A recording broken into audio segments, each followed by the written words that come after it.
What's going on, YouTube family? Welcome to Automotive Life. My name is Lucky, and today we're going to be giving you an update on the G6x6 build. Now, I'm sitting here taking a break because we spent literally a week and a half cutting and measuring and cutting and measuring back and forth to make sure that everything lines up. My whole goal for this video is to connect the 6x6 body to the original G-Wagon body. Now, once this is done, we're pretty much 60% of the way through with the actual build, which is crazy.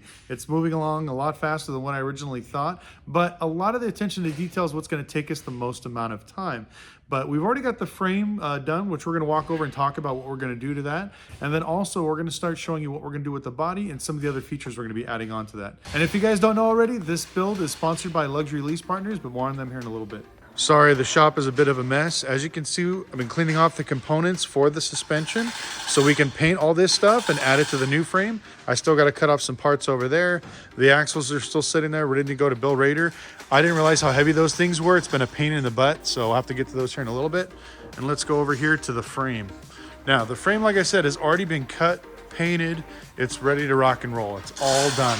Now, we are going to be welding on certain tabs, so that's why I did this type of paint, not the actual PR15 or POR whatever 15, because I still have to add on some brackets here, add the additional gas tank with our factory gas tank that's going to go here. We're going to have compressors to not only control the suspension, but control our train horn. And then on top of that, we're going to add in some more structural bracing, but everything else looks great. I love the way this frame came out. It looks very solid. So now we're ordering all the lines, fixtures, anything that we think that might as well replace while we're in here. So what we're gonna do right now is we're gonna take our hammer and our dolly and start straightening out the sheet metal to make it a little bit easier once we start spot welding.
Okay, we got all the pieces from underneath off. So now here comes the fun part. Camera down so I can show you guys kind of underneath. Now you see all this, it looks like it's black, but it's really yellow. It's all undercoating. I have to get all of this off underneath here so this way I can do the spot welds correctly. And then I'm also gonna weld around this to make sure we have a solid seal and to make sure it has a strong bond so it's waterproof. And then once I do that, we're gonna have to insulate the whole thing or put body sealant on everything all over again and then undercoat it.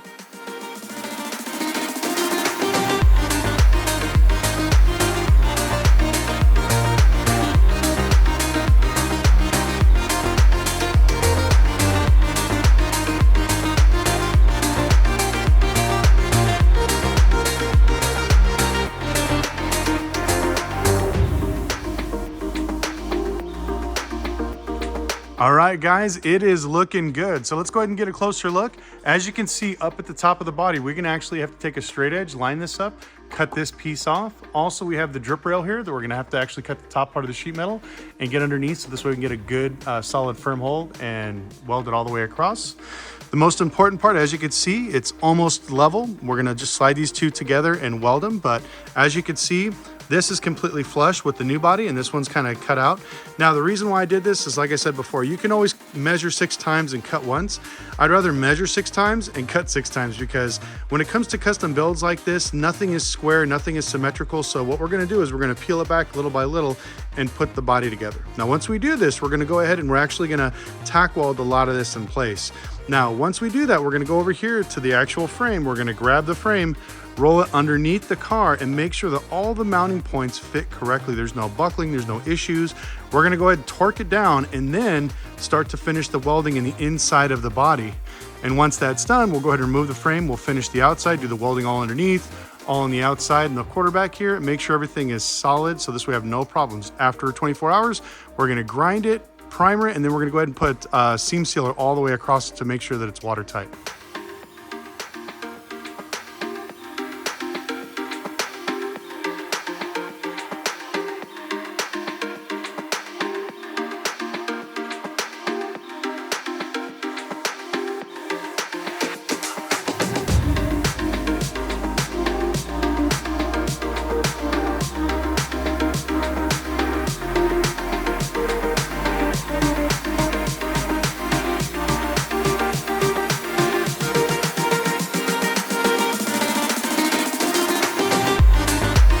So now that I got the two bodies pretty much fitting good together, I split them apart and we're gonna do some cleanup and grinding because let me show you here.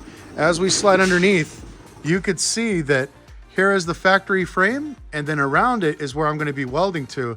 And even though I welded or grinded, excuse me, 1.5 inches off, you could still see there's a lot of seam sealer and undercoating all across this. So I'm gonna have to get all of this stuff off because I've already grinded it back like 1 inch, which I thought would be enough, but I don't want to risk it. I'd rather just grind this all the way back to probably right here, just to make sure we have a clean, solid surface to weld to, because you don't want it bubbling up. And you can see all the spot welds that we drilled out. So pretty much everything's going to be lining up in the correct spot, so we don't have to really measure a lot, but we did anyways, just to make sure that we have a good solid fit.